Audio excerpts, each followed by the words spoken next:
श्री सद्गुरु महाराज की जय। धनवान कौन,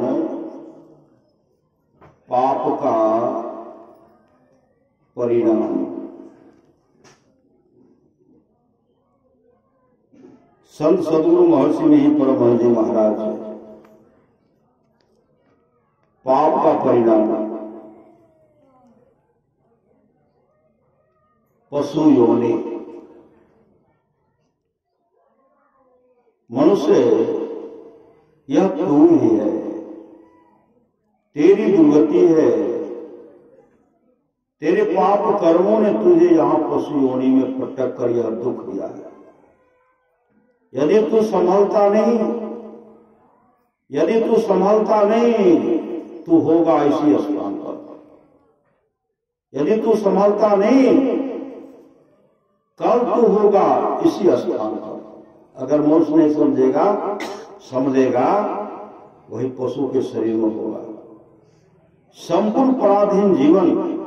और आपने देखा है सर्वांग गलित श्वान का शरीर, सर्वांग गलित श्वान का शरीर जब कुत्ता का शरीर गल जाता है, तरह तरह का उनके शरीर में घाव भी हो जाता है। आपने देखा है। छीन दे जर्जर हाँपते निकले, पर से नेत्र भारी भार से लदी बैल या बैल भैंस गाड़ी में जूते बैल या भैंसे।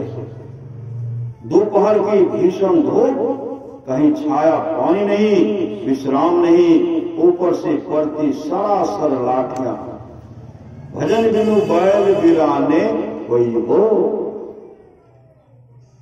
भार से लदा दुर्बल टट्टू खच्चर या गधा चला जाता नहीं। पीठ पर घाव से रक्त आता है, मुख से फेन गिरता है और चलना है। डंडे पड़ते हैं ऊपर से, यह पशु योनि पाने पर दुर्गति होती है। नरक के अंदर ना शरीर सद्गुरु, शरीर टुकड़े टुकड़े काटा जाता है। शरीर क्या होता है? टुकड़े टुकड़े काटा जाता है। लोग पाठा खस्सी को देखते हैं ना, गाय को देखते हैं, बैल को देखते हैं, भैंसा को देखते हैं, मुर्गा को देखते हैं, तरह तरह जीव जंतु को देखते हैं। किस तरह उनको काटा जाता है, किस तरह उनके खाल को खींचा जाता है, जिंदा जलाया जाता है। शरीर टुकड़े टुकड़े काटा जाता है। अग्नि में या खौलते कड़ाहे में भूना जाता है, किंतु न मूर्छा और न मृत्यु। देह के कटने की, भस्म होने की वेदना होती रहती है सहस्त्र सहस्त्र वर्ष, किंतु नरक का देह तो यात्मा देह है। वह कटकर भी कटता नहीं, जलकर भी जलता नहीं। वह तो वेदना के असीम भोग के लिए ही है। पृथ्वी पर किसी देह में एक सीमा तक कष्ट मिलने पर मृत्यु हो जाती है, किंतु पाप दारुण हो, दीर्घकाल तक दंड की वेदना भोगने के लिए तो यमलोक नरक की स्थिति। हिंस्र पशु नोचते हैं, पर्वत से गिराया जाता है, सर्वांग कपड़े के समान सिया जाता है।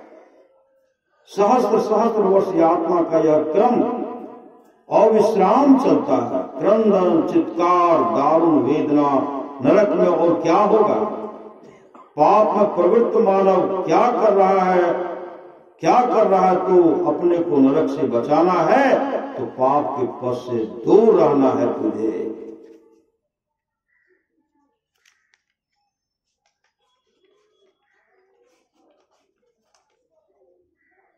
इस लोक में ही क्या कम दुख है? इस लोक कम दुख है, बहुत दुख है। ये रोग औषधियों का पार आविष्कार भी इन्हें रोक लेंगे।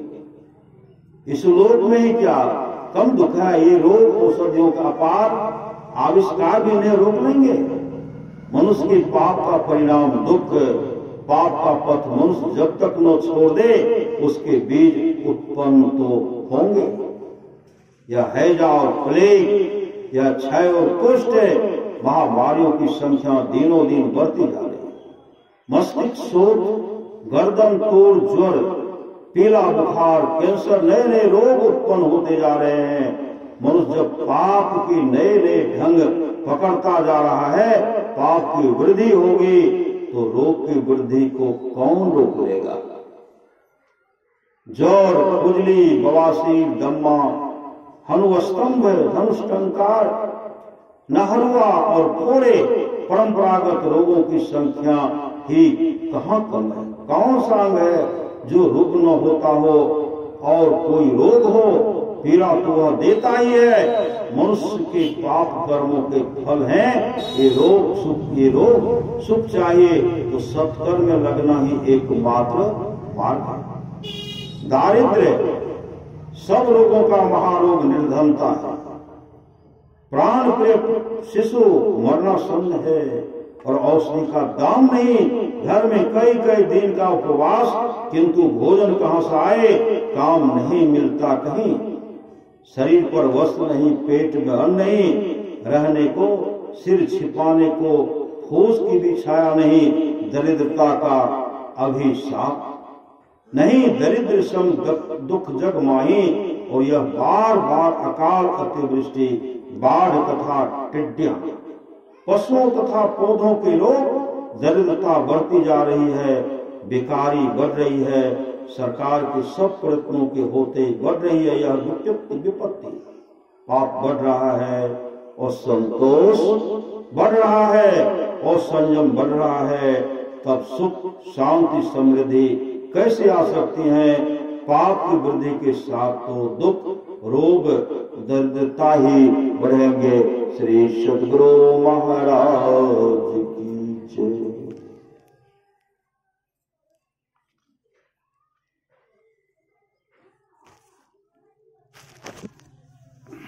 श्री सद्गुरु महाराज की जय।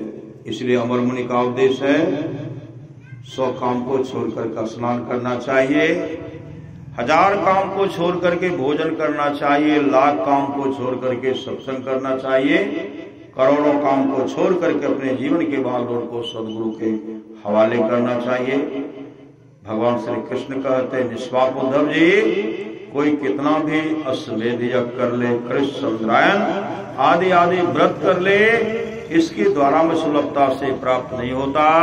बस एक सत्संग ऐसा जरिया है जिसके द्वारा में सुलभता से प्राप्त हो जाता, उस भक्त के बस में हो जाता और उस भक्त का परम कल्याण हो जाता। और महाराज महाराज ने कहने की कृपा की, थोड़ा सा भी सत्संग करो बड़ा लाभ होता है। जितना लाभ की बहुत धन के मिलने, बहुत विद्या के पढ़ने से होता, उतना लाभ सत्संग से होता है। नित्य नियमित ढंग से सत्संग करो, सत्संग से खाली कोई मत रहो। अभी अमृत की वर्षा हुई, अध्यात्म ग्रंथ का सार ज्ञान कह दिया।